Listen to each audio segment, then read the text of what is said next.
Welcome to the Primo's Musings podcast.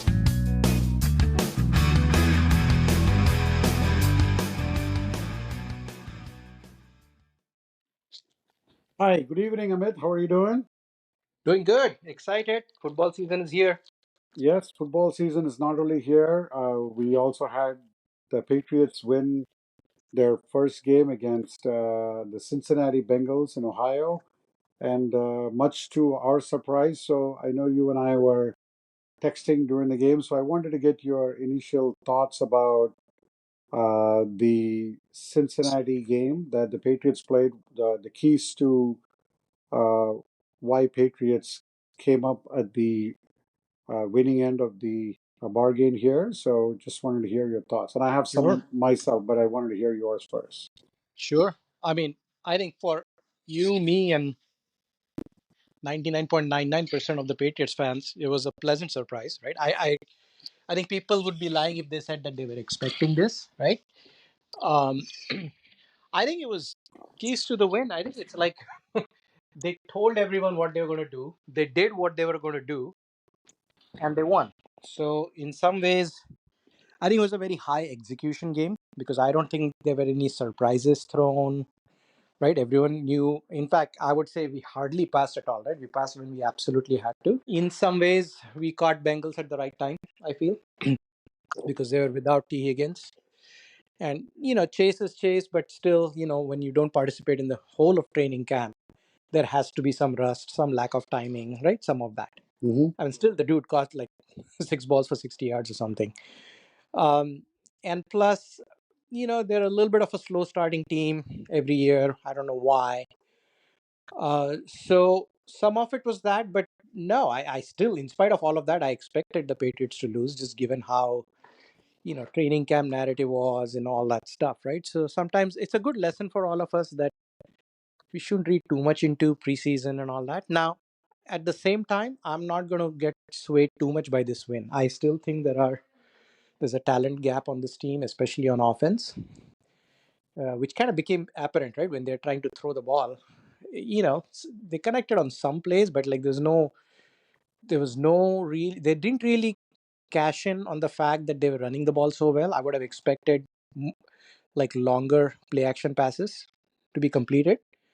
Part of it is they didn't try as many, and secondly, they tried a couple and those didn't work. So I think there's still a lot of work to do, but I'm happy, man. Start the season with an unexpected win when the expectations are so low. And when they play sound, fundamental football, very few mistakes and just solid execution, especially for week one when every team is like a little bit sloppy. Yep, that's what I feel. I think it was a high execution game for Patriots. Yeah, I think watching the game, and it was certainly surprising. I think the for me the surprise actually started when the Patriots drove 80 yards for their touchdown. And I think that was something that we had not seen in a while. And an impressive 80-yard drive. That's one thing. And the second thing I did observe, and you mentioned about Cincinnati. Cincinnati is 1-8 in the last few or last 9 games for Joe Burrow. Something in September, I think. They always start slow. They usually do uh, 2-2, and then they just go on a run. Once their players get healthy, once Joe Burrow gets, he we have to remember that he didn't play a few games last year, right? So I think for him to come back and readjust and get the offense rolling, it's going to take a while. So Cincinnati, but I do know that they play Kansas City next. So I think Kansas City also is getting Cincinnati when Cincinnati is really down at this point. And as far as the Patriots are concerned, one thing on offense was pretty much they drive, and they were able to run the ball. And to your point about what we don't know much about what goes on in the training camp and what we think about the Patriots' offensive line, at both you and I have talked about the Patriots' offensive line was going through so much of really pretty much in a disarray. And then all the reports that was coming out of training camp, I don't think the Patriots really had an idea about who their starting offensive line was going to be. And for them to execute, for them to actually um, protect the quarterback for most part, and for them to help Ramondre gain more than 100 yards, which has not been done by any Patriot since 2002 December. So that's how long we've had a 100-yard rusher. So the keys on the offense were keep it simple. And you said Brissett only threw for 121 yards, and which means the Patriots receivers didn't really have a breakout game. I don't think any Patriots receiver caught more than 50 yards, right? So, Oh, forget but 50. I think Hooper was like 2 catches for 30 yards, and that was probably the most, yes, I so that think. was on the offensive side, right? On the defensive side, they played very well. I mean, we knew that the defense was going to be a good team, but and it, because but we didn't know what to expect out of Gonzalez, who was coming off injury. We traded Matthew Judon, so we don't know what Keon White was going. I mean, this is his second year, but he's turned out to be a pretty good player. Um, and we didn't know what was going to happen. No Barmore, right? So we didn't Mhm. know what this defense was going to be. Uh, Yep. and but they came up with some critical plays. They had a play on the goal line, Duggar knocking the ball down. And Uh, that was probably the play of the that game, was right? probably the play of the game because if that Yep. was a touchdown, it was 17-16. I mean, Yep. they would have won this. They would have won this game. But uh, in your mind, this was not a lucky win at all by any stretch of imagination. No, no, not at all. Yeah, Not at all. But it was also like, it's a game of inches, right? So um, I thought we really outplayed them completely in the first half. Like, just gained bunch of yards and also dominated the time of possession. I think in the second half, Cincinnati started finding their groove slowly. But even then, we got that special teams uh, fumble. We got a fourth down stop, right? But after that, Cincinnati kept on marching, right? So I think the tide was definitely turning. Where on defense, we were giving up yards. I was surprised towards the end, we were giving up yards in the run game as well. hmm And then on the offense, too, I think they were pretty much shut down. I mean, obviously, the last drive was phenomenal. But in general, they were getting shut down. Like the first three drives on offense started with like them, I think, 3 and outs or not moving the ball at all, and things like that. So y- so I don't want to like this to come across as like, man, we went and completely dominated. I mean, it could have been like if the last whatever happened, right? Like where we last drive Cincinnati, we stopped them on a third and out, and then we pretty much bled the clock last 4 minutes. I think that was the clutch thing, and that was a difference from prior games where, I mean, didn't you get the feeling when the Bengals started coming back? It's like, okay, it was good why it last year. And I was fully expecting, Patriots to fumble the ball or something, or like, how these good quarterbacks are, right? Even Brady has had those games where he struggled for 3 quarters, and then, in clutch time he finds his groove. So that was what I was impressed the most with. And this was going to be a very close game down to the wire, and we were the ones who didn't blink. And we haven't really seen that since Brady retired. So it's only one game, but it's a good sign. absolutely. The other thing also is that the Patriots definitely had a great, even the special teams. That's something that, when we talked about the three phases of the game, Hmm. offensively, they kept it simple, running the ball. Defensively, they came up with those critical turnovers. And you and I always keep talking about that our defense was not generating enough turnovers. And that was their Right. demise Last over year. the Yep. past 2 or 3 years. They've Yep. been unable to generate any turnovers. And the third thing is that they did come up with a special teams um, play. I mean, Right.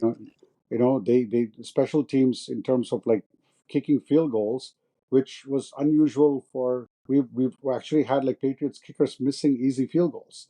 Remember, Right. we wouldn't have gotten Drake May if Ryland didn't miss that field goal against the Giants. So you got to call about the trade. Little stroke of It's luck. funny you say that.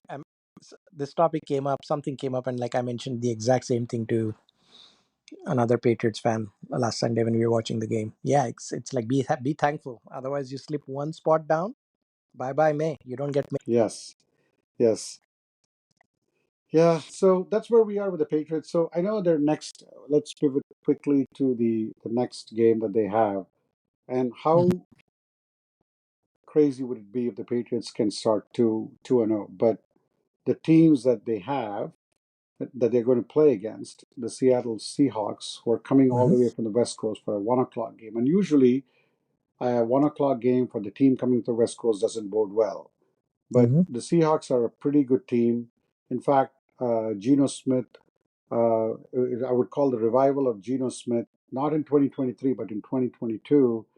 He was with the Jets, as we both know, went to uh, Seattle. He's turned his game around.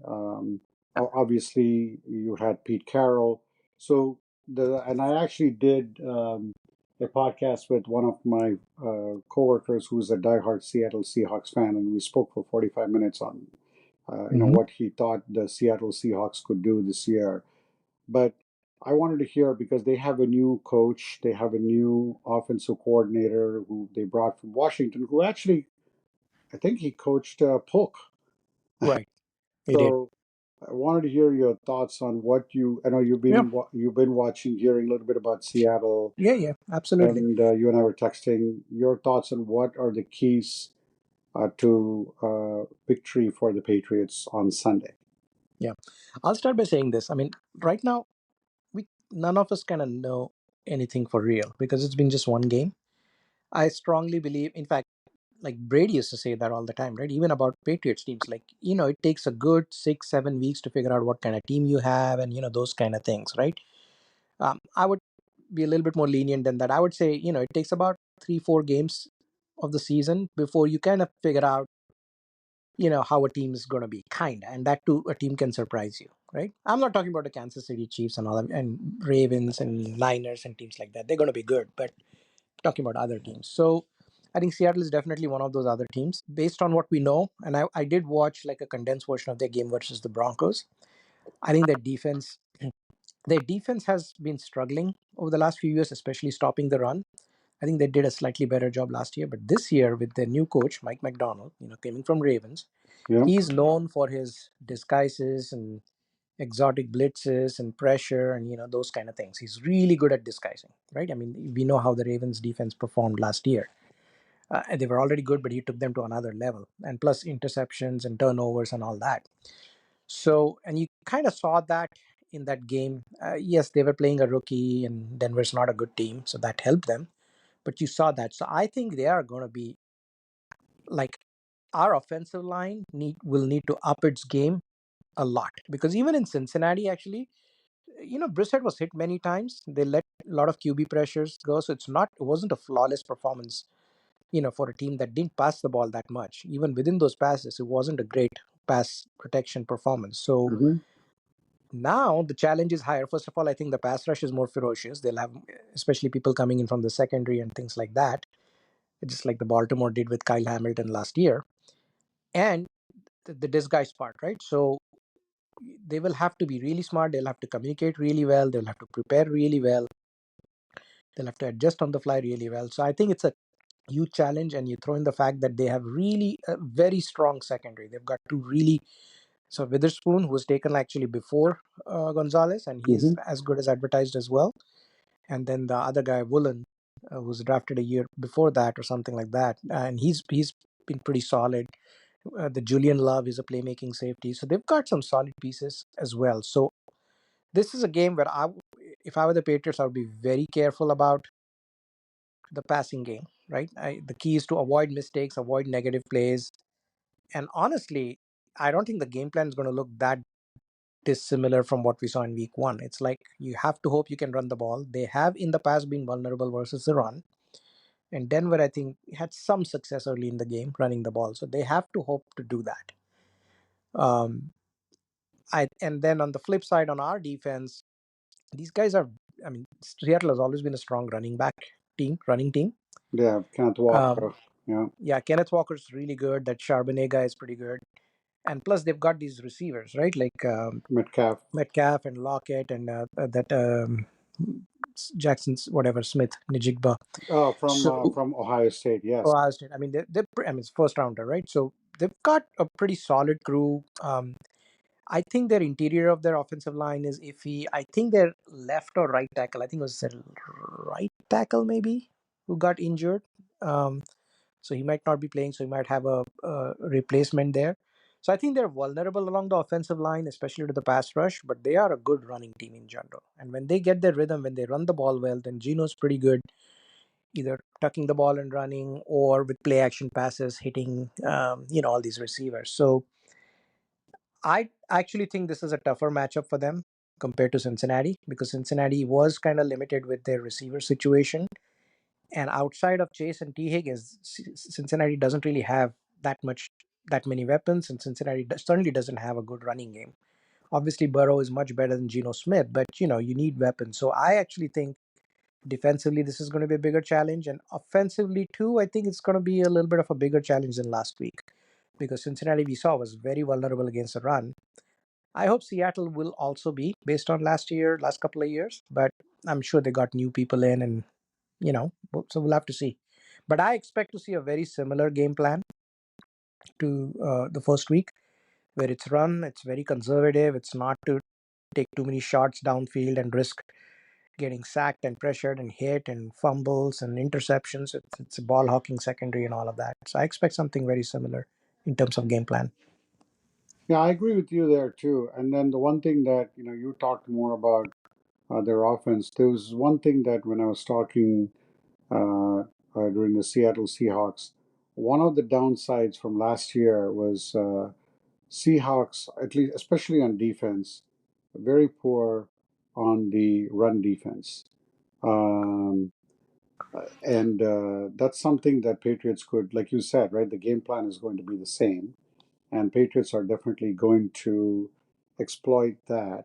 And if they can have the same performance from the offensive line that they had in the Cincinnati game, I do think that it bodes well for them. At least it keeps Brissett standing upright, and then that gives them a chance to run the ball, which maybe opens up a little bit for the offense, especially with like Austin Hooper and Hunter Henry on getting some yards. And I think, like you said, right, the Patriots receivers still haven't gotten much separation, or maybe Brissett hasn't looked that far ahead. So it's going to be interesting that way. And I don't see more than 150 to 200 yards, even passing for Brissett. And then on the defensive side, they have to be very disciplined because Seattle has so many weapons. And I'm hoping that they can keep Geno Smith guessing. I mean, he did throw a pick in the Denver game, but it so happened that Denver's quarterback, who's a rookie, didn't really do well in terms of like seeing the coverage properly. He gave the ball away. That kept, and Geno actually played pretty well, and he had a great running touchdown too, more than like 30 to 40 yards, which I never expected that he was capable of doing. So I think I agree with you on second thoughts. Um, I think this is a tougher matchup than what um, I think it would be for the Patriots. Um, Yeah, and I think they'll have to be incredibly physical on defense and expect a physical game from Seattle. And I think if they can shut down their run or have it inflict minimal damage, I think then it can get interesting because then it's Geno trying to throw the ball, and some good things can happen. But if they're running well, then I think it's going to be hard. yeah, I agree with that. Um, let's pivot quickly. I did want to bring another topic, and I know we have the rest of the year to talk more about each and every Patriots game, which we'll definitely do. Um, but there was a news that came out today about Robert Kraft, and Robert Kraft is still not in the Hall of Fame. Uh, Hmm. and there was an article that was circulating around why he was not even considered on the ballot in terms of, and I think they're going to review this in October. Mm. But for someone like Robert Kraft or someone like Jerry Jones, who has not been to an NFC championship in the last 20 years, um, and he's already gotten the nod. And then Robert Kraft, who's taken the Patriots to six Super Bowls, or winning six Super Bowls and taken them to nine Super Bowls, or 10 Super Bowls, including the one with Bledsoe. It is quite interesting. So I wanted to hear what your thoughts are, what it could be in terms Yeah, of why he. Sridhar, yeah, I'll be blunt. I won't shed tears for these owners in general. I mean, Robert Kraft bought the Patriots for like, I think I heard it the other day, like 200, 300 million, something like that. Or maybe it was less than that, and now they're worth 7 billion. Okay. So he's seen a significant appreciation, rightfully so. I mean, he did a good job of hiring the right people and not meddling in general, but he's already getting that reward. So, I mean, I personally feel like why should owners be even on the Hall of Fame ballot, right? It should be mainly the players and then a few coaches. That's it. So I completely agree that Kraft deserves it way more than Jerry Jones. I don't even know what. Well, I guess Jones won a few Super Bowls in the '90s, right? I'm assuming he's still the owner, Yeah. but he's been such a meddlesome owner. I mean, and yeah, I totally agree that Kraft deserves it way more than Jerry Jones or any other owner, any other current owner for that matter. Um, but I just don't feel bad for owners, and secondly, I don't know why they need to be on the Hall of Fame ballot. Okay. And the I in my mind the narrative for Kraft is he was the owner, which happened to one of the, again, this is a narrative, right? For the Hmm. largest Hmm. cheating scandal they talk about in history with the Spygate, which in the grand scheme of things, if you really go down to what it was, there were other scandals which were worse than that. But anyway, it was a spy, it was a sign stealing scandal that became, they did lose draft picks for that. Um, and it happened to be during one of the greatest, that what could have Yeah, been the greatest season. but by that logic, I mean, that's not going to stop Brady or Belichik from being first time Hall of Fame, on winning the ballot on the first try itself, right? Yeah, that's a player So, and coach is slightly different than the owner, but yeah, but you could argue that, I mean, if at all, Belichick's would have been, right? Because a lot of those scandals were traced more to him than the players. I agree. The players are like just following the orders, right? But so if Belichick is going to be like an automatic first ballot Hall of Famer, then by that logic, Kraft should be as well. I mean, I don't think they should hold that against him. I agree with that too. I definitely agree with that. Um, then the other thing I did want to, I think there is an ESPN article about that inside his 12-year quest for Hall of Fame, or his 12-year Hall of Fame quest. So it's worth reading. I read a little bit, skimmed through it, but I've not had a chance to really read through it. Yeah. Couple things that I did want to talk about was that we did not touch upon the coach Mayo himself.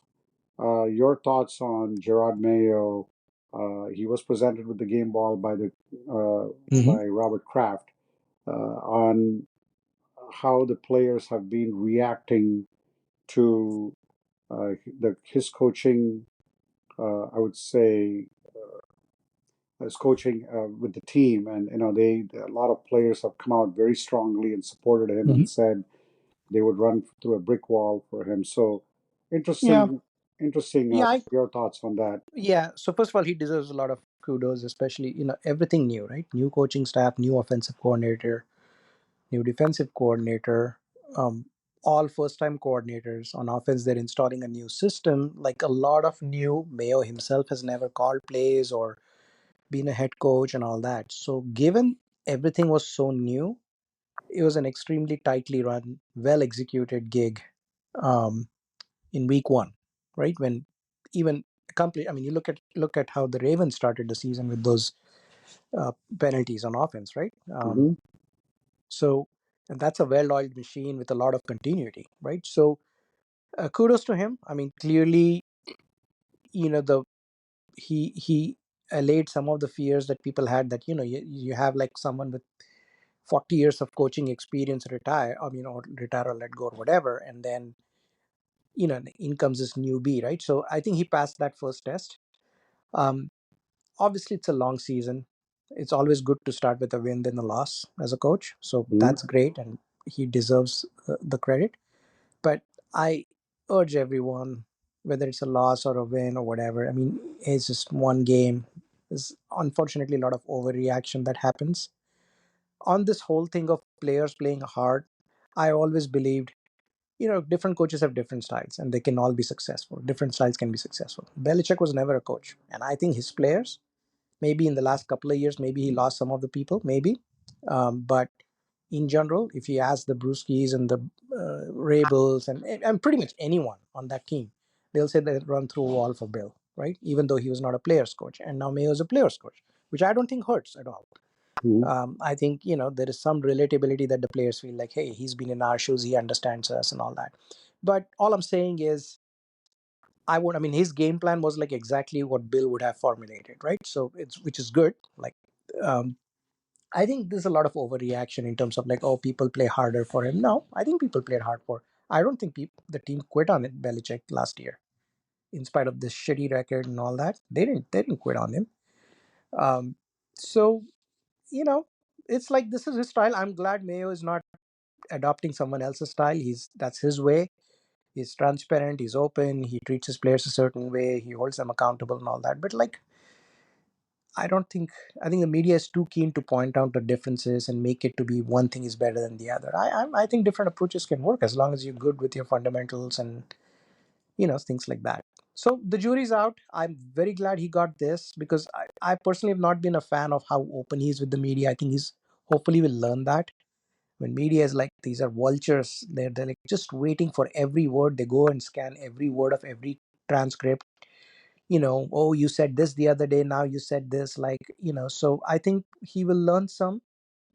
But one thing that has stood out about Mayo is he's already run a pretty hard and physical training camp, Right. right? And there were a few players saying that has actually helped them with their conditioning for week one. If you look at our offensive line, 4 out of the 5 played entire snap on the offensive line. And even on the left side, Lowe, who was actually injured after 12 snaps, they took Chooks to the bench and got Lowe in, and he played rest of the way. I think that's phenomenal, right? Like a lot of teams actually they rotate their starters for the first week because it's like conditioning, right? So I think it's small things like that where he might look like friendly and all that, but like behind the scenes, he's a tough. He seems to be a tough coach. And if he can pull off that, being a tough coach but being very relatable, and the players can run through a wall, I mean, all power to him. There's a pretty good chance of him being really successful. It's just that I don't like the comparison to anyone else. Like that's his style. Okay, great, right? But I think most of the players were willing to run through the wall for Belichick. Exactly.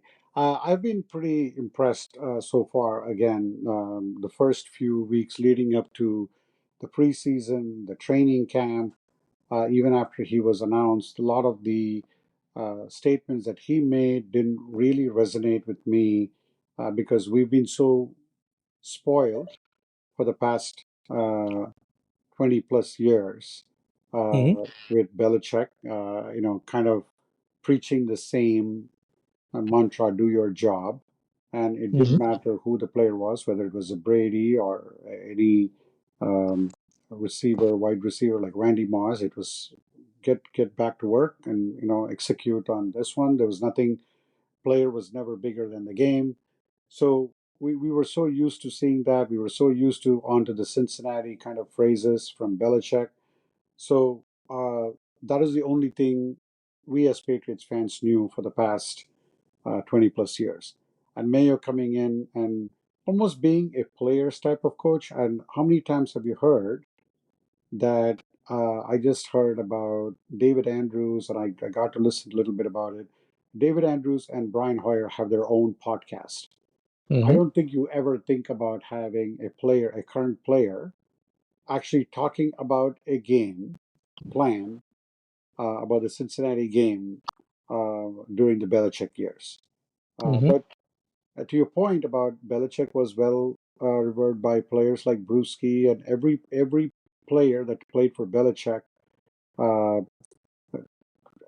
talks about how much they've learned from him, how much they've improved his game, and that definitely has led to, as much as from a money standpoint, they've led to good contracts. I mean, whether he paid them well or not, they're pretty well settled, you know, in terms of Right. like where they started. Like if you take someone like a Julian Edelman, where he came through, played at Kent uh, State, came was picked up as a wide receiver in the seventh round, worked in the trenches in terms of special teams, became one of the Brady's most coveted receivers, and went on to win the MVP in a Super Bowl.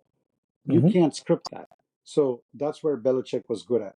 But from the initial, even just because going by the game that they played against Cincinnati, Mayo seems to be a player's coach. And Brissett has talked about him uh, almost like in a manner that he has never heard a coach come and tell him that he was going to Yeah. win the game. So all Right. these things point to good things. And to your point about, yes, winning makes everything happy and nice around the locker room. Exactly.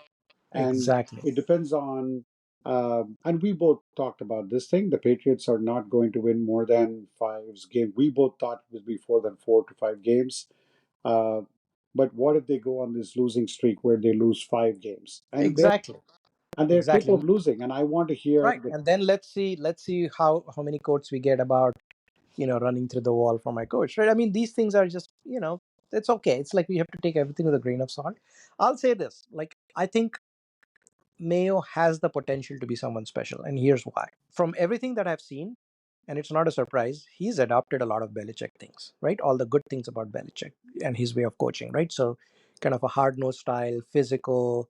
He wants players who are completely committed, right? So, yeah, I think so. When they sense that Judon was not like maybe completely into it, he feared that he might become a little bit of a bad influence on the team. So, again, about character, about toughness, right? He said those things. I mean, these things are all Belichick things, right? And it's not a surprise because he played for Belichick, and then he was on it. He has been on the staff for the last 5 years, right? So he's been around Belichick for a long period of time. I think the game plan and kind of what he says he values, right? That we are a what does he say? We're a game plan team, right? So when someone asked him, "Are you a run team?" He said, "No, we are a game plan team," which is what we've always been. So if he can do all those things, that work really well with Belichick, right? But on top of that, Belichick had the older generation, my way or the highway, a little bit of that, you know, like a hard nosed approach, right? Which worked wonderfully with a lot of players, but maybe not so well with the recent generation, which might be a little bit more entitled, right? So if Mayo can still instill all the toughness and all the good things from Belichick, but then do it in a way, do it in a style which is seen much more open, much more relatable, right? And kind of get the most out of the players. I mean, that is like the best of both worlds. So that is, I think, the potential and the promise. It's a long season. We'll see, right? I mean, all plans are plans until until the execution happens, right? I mean, Mhm. a lot of things, and we'll have to see when the adversity hits this team, and at some point it will, right? How everyone reacts, including the coach, right? So, but it's a good start, and I think if he can sort of maintain his style but still retain a lot of the goodness of the Belichick years, I think that's very promising. Yeah, I agree with that. And talking about Belichick, he's now since pivoted to the media right now. Uh, I didn't realize that he's doing a 1 hour podcast with Oh, Mike really? Lombardi and um, our uh, our defensive coordinator, Oh, Patricia. Matt Patricia. Yeah. And it's almost like an hour podcast. I started listening to it this evening, and then I'll probably listen to it tomorrow. And he's already been on the Manning cast. He's Mm-hmm. already appeared on Pat McAfee's show regular basis. He's doing a 30-minute segment. Mm-hmm. So he's all over the media right now, and Yep. um, and he's on Instagram, or Instaface that he calls it. So and that's I mean, good for him. I think Yeah. I still think he's going to come back and coach in the NFL. I still think he wants that Don Shula. Uh, I hope he does because I can't stand the Dolphins having that record. yes, and the other one I did want to quickly touch upon before we wrap up, because this is all Patriots. We had Tom Brady going from donning the players' cleats to getting in front of a booth, calling his first game, Fox game in Dallas and Cleveland. I had a chance to listen to at least the first half of it. I thought he was very. I would put his performance more at a B plus, but he was a rookie. He was stating the obvious. I don't think he um, didn't get into really predicting the plays, although he did a couple of times. But the Twitter in general and a lot of people, Yeah, they're pretty negative, right? they're very Yeah. negative. But I do I think was that. surprised. But Yeah, I had the same reaction as you, and maybe that shows how biased of fans we are, Brady fans we are. But I thought he was. I mean, this is his first performance. So I think sometimes in your first performance, knowing what your limitations are, knowing the fact that you're still learning on the job and not exceeding your bounds and being kind of a little bit measured, that's actually the right thing to do. And that's why he was. You're right.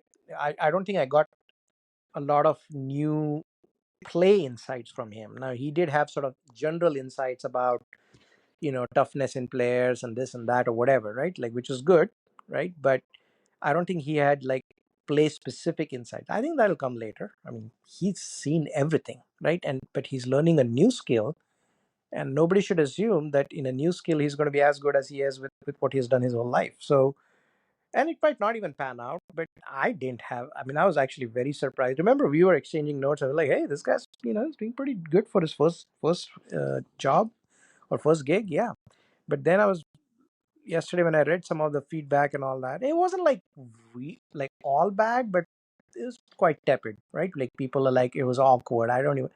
I mean, they want them to be like excited and shout after like every play, and that's not his style, right? I mean, he's the color commentary guy, so he should pitch in at the right moments. But I mean, he will.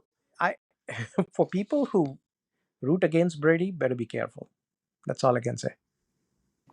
Very fierce competitor. So and I don't think these are extremely tough skills to pick up. Like they are, but I mean, it's not trivial either. But I mean, the amount of dedication he'll pour into it, and plus he has this wealth of knowledge of football itself.